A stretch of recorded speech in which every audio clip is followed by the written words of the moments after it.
Hi, Vivian Hill back with you again. You will remember that in our previous session, we asked the uncomfortable questions when it comes to our understanding and belief systems about money. Have we got the balance right? And is there perhaps a need for a paradigm shift? Many conservative Christians hold a strong belief that having wealth is dangerous or just plain wrong.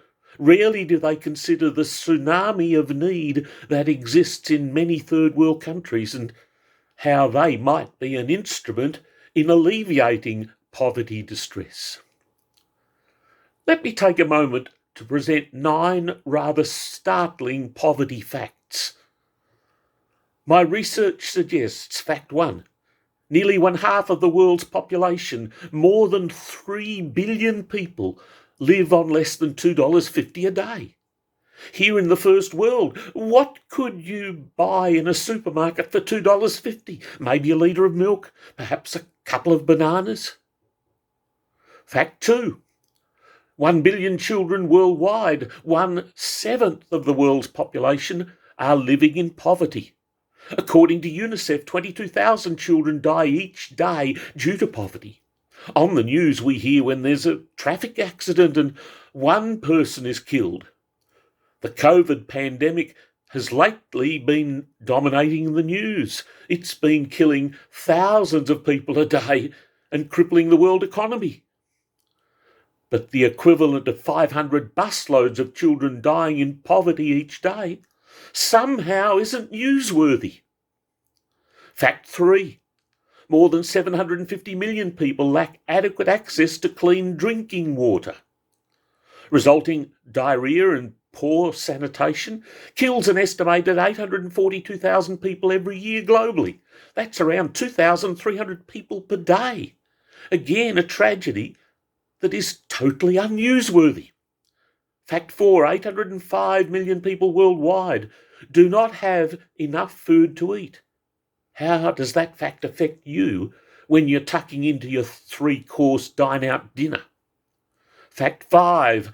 In 2011, 165 million children under the age of 5 were stunted.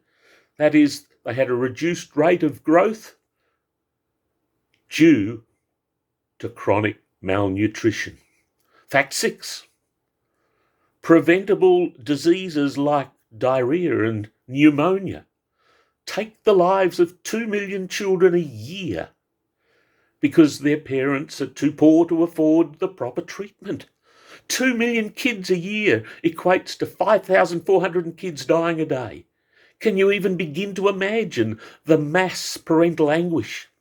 Fact 7. As of 2013, 21.8 million children under 1 year of age worldwide had not received the 3 recommended doses of vaccine against diphtheria, tetanus and whooping cough. As of 2021, I suspect quite a few have not received their COVID shots either. Fact 8. 1/4 of all humans live without electricity. Can you imagine living without fridges, freezers, ovens, power tools, lighting, computers and printers? 1/4 of humanity are not as fortunate as we are. Fact 9. The World Food Programme says the poor are hungry and their hunger traps them in poverty. Hunger is the number 1 cause of deaths in the world, killing more than AIDS, malaria and tuberculosis combined. Let's for a few moments consider the circumstances of those caught in the cycle of poverty. Poor households typically have only very limited access to formal education. Most of their children cannot get into secondary school. Some don't even enter primary school. They have little food and consume water that is often unclean. As a result, they are susceptible to disease and they have little energy for work and they have limited work skills. Theirs is a subsistence existence. There is low productivity, so very little income. There is low self-esteem. All the villages are swamped by a sense of hopeless mediocrity. The elderly die young. Many babies continue to be born. So there are always extra mouths to feed. The households and whole villages remain in poverty. The cycle continues uninterrupted until somehow from somewhere there is an injection of money capital which brings with it a serious injection of hope and ambition. But often the educated ones who benefit don't stick around and help their own people. They go off to join the privileged and to chase their own fortune. Mostly caring for the needy requires a great deal of money.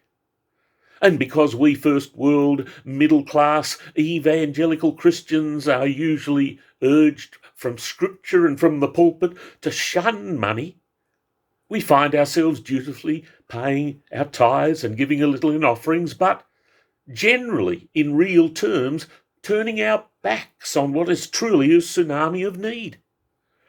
We often reason, oh, Jesus is coming very soon. We shouldn't be accumulating wealth right now. What's the point in chasing after money? My mother died in 2006, and whenever I visited her during the last 20 years of her life, she was adamant that Jesus' second coming was going to happen in her lifetime. I could not fault her great desire to see the wonderful Jesus face to face. I long for that day too, but the Bible tells us to occupy till I come. Can we truly justify turning our backs on the present tsunami of need now? On those thousands of children and the elderly dying today and tomorrow, simply because we are totally future-focused? And so to the pertinent question, is there a solution? Do we really truly believe that there is something we can do, or is it just too hard? I mean, who can hold a real tsunami? If you live on the coast, the best thing to do when a tsunami approaches is to abandon everything and run to higher ground. Run for your life. Run away from the need locality. Oxfam estimates that it would take $60 billion annually to end extreme global poverty. But is that achievable?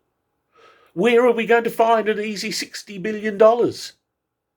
Acquiring $60 billion certainly is achievable if you understand this next fact, that less than 1/4 of the income of the world's top 100 richest billionaires could provide that needed $60 billion.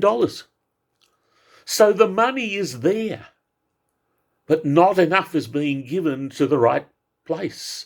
Not enough is being channeled to where it is needed. Maybe instead of looking for obviously elusive 100 billionaires, we should be looking for 100,000 Christian entrepreneurs with a godly, selfless, philanthropic mindset. Christians who understand that money is indeed neutral, that the key thing that is important is how money is used. I'm going to leave you with that challenge. I thank you for your company today. In conclusion, may I ask you to like and share this presentation. I appreciate you, and I look forward to our next get-together, where I plan for us to examine from Scripture a balanced viewpoint regarding money.